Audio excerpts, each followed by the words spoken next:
Hi everyone, welcome back to another episode of the Lowdown this lockdown.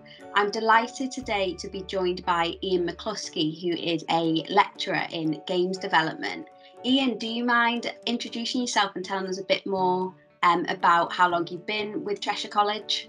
Hi, I'm Iain McCluskey. I'm a lecturer in the games development department at Chester campus. I've not been there that long teaching as I do at the moment. I started in November, so only a month or so before we locked down, but the previous year I was a guest lecturer, so I came in once every Friday for an hour to work on a game with the year 2 students at the time. So this is my first full role as staff rather than a guest lecturer. Brilliant, fantastic. And in terms of what a typical day in the life would look like for you pre-lockdown, albeit with that 1 month that you had, what would that typically look like for you? Typically, we'd start the day with recap sessions of what we've done in previous sessions, and then we'd go over new material. Typically, it would be tutorials. I'd usually lead a tutorial. It might be in using the Unity game engine, or it might be in other software for 3D modeling. And then the students would work on that for a couple of hours before we recap again and carry on with other work. We were working on a 2D game before Christmas, so we did quite a lot with 2D sprite graphics, so Photoshop a lot as well. And when we're back on site, we'll be working on a 3D game based on the theme of Alien Isolation. So there's quite a lot going on and a lot of different software being used. And then typically at the end of the day, we'd go over other projects so that aren't directly related to the coursework on that day. But as a whole, we'd work on other things like the Young Game Design, BAFTA Awards, things like that. Incredible. And have you had to adapt your typical day during lockdown in terms of that kind of the working on the project side of things, or have you been able to kind of do a lot over Teams?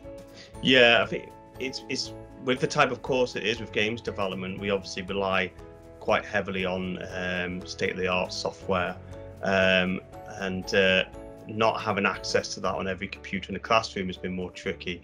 So we've adapted in a way. We've worked more on theory, and we've used a lot of web-based free software, so they could still practice skills without losing that completely, and skills that will be usable once we're back on site and using the state-of-the-art software.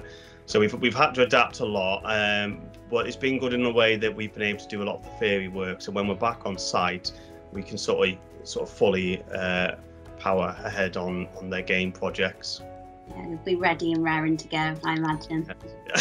Yes. And what would you say, Iain, you enjoy most about being a lecturer at Cheshire College?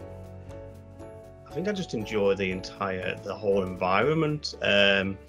Teaching something new and seeing the students go from, for example, when we did the 2D project, seeing the students go from I can't make a game to making a game, and then playing that game and adding their own elements to it and building on it.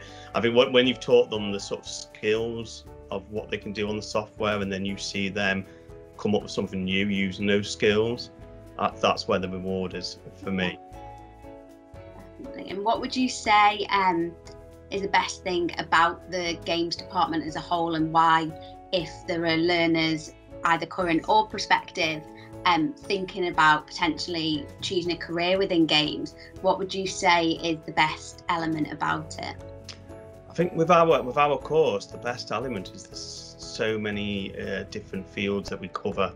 Whether it's 3D modeling, concept art, programming, level design, there's so many different aspects, and we cover all of them. And we adapt the course as new technology comes on.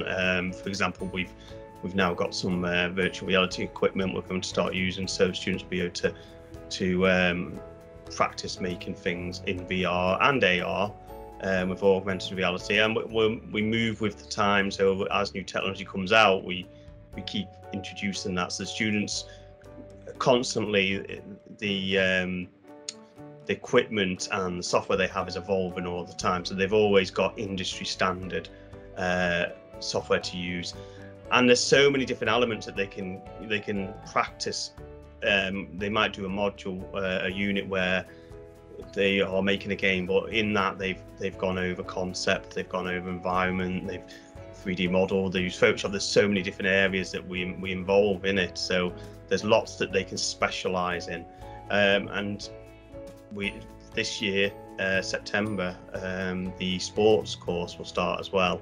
So again, anyone who's interested in that side of development will be able to look deeper into that, the business side of it, as well as setting up tournaments and all the other elements that go in there. So it's quite a complex course, really. There's a lot that goes into that you don't consider until you sit and look at the details of it. So we're offering such a wide field of things to do with games development now that you really can take any path from the course.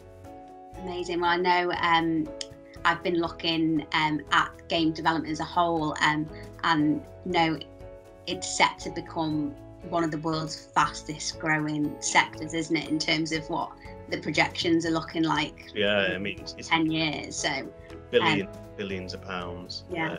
In the industry, so it's getting bigger and bigger and bigger all the time.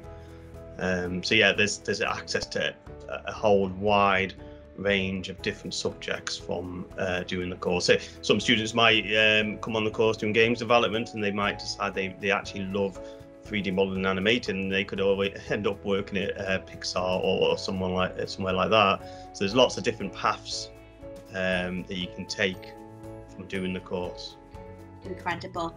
I know during lockdown you've been quite busy working on a very exciting project, and I think you can see it slightly to the side of you. Do you mind telling us a bit more?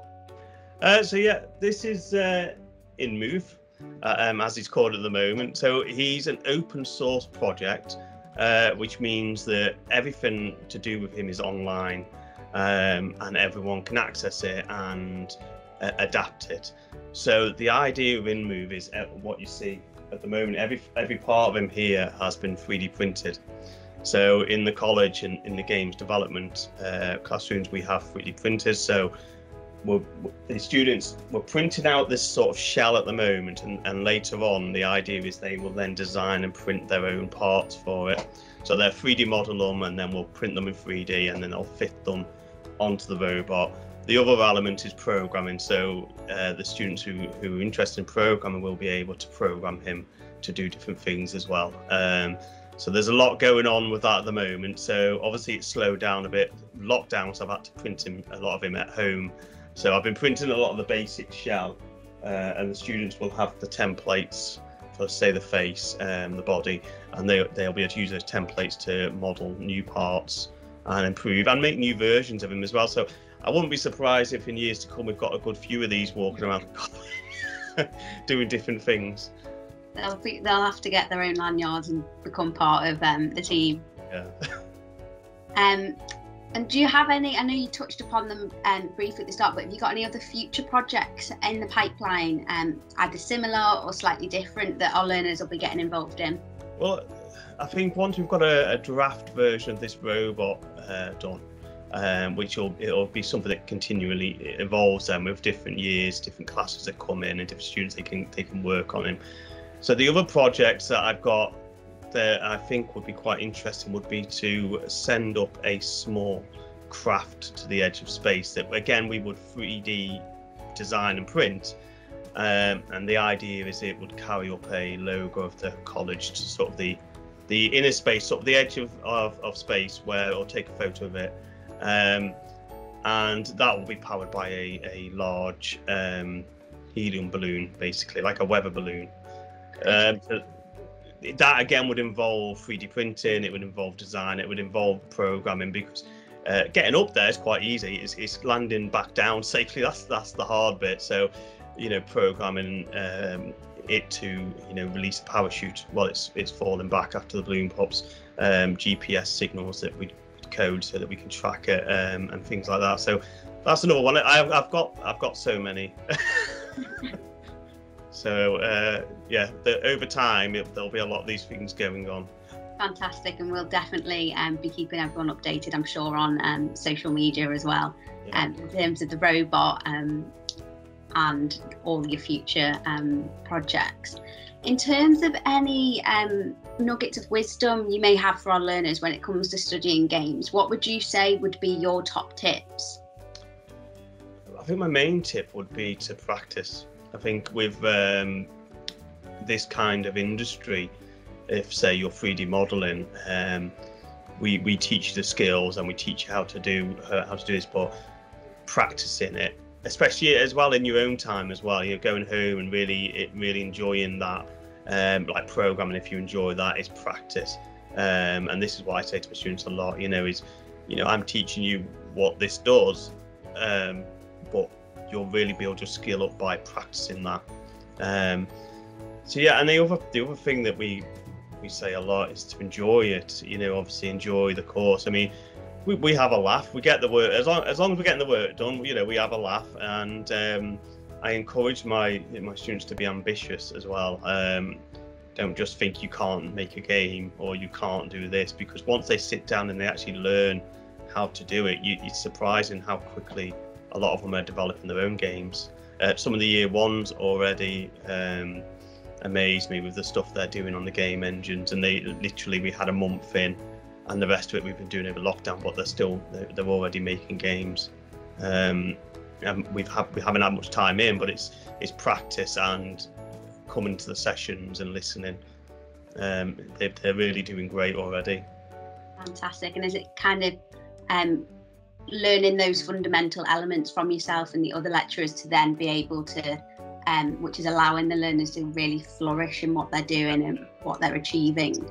Yeah, that's it. If they get the skills and they learn like you say, the fundamentals, and then they're putting it into practice, and then putting them into practice in their own time as well, and you can really see that spark of creativity coming, where I think when any of the students make a model and then they put it into a game engine and they can see it sort of come to life,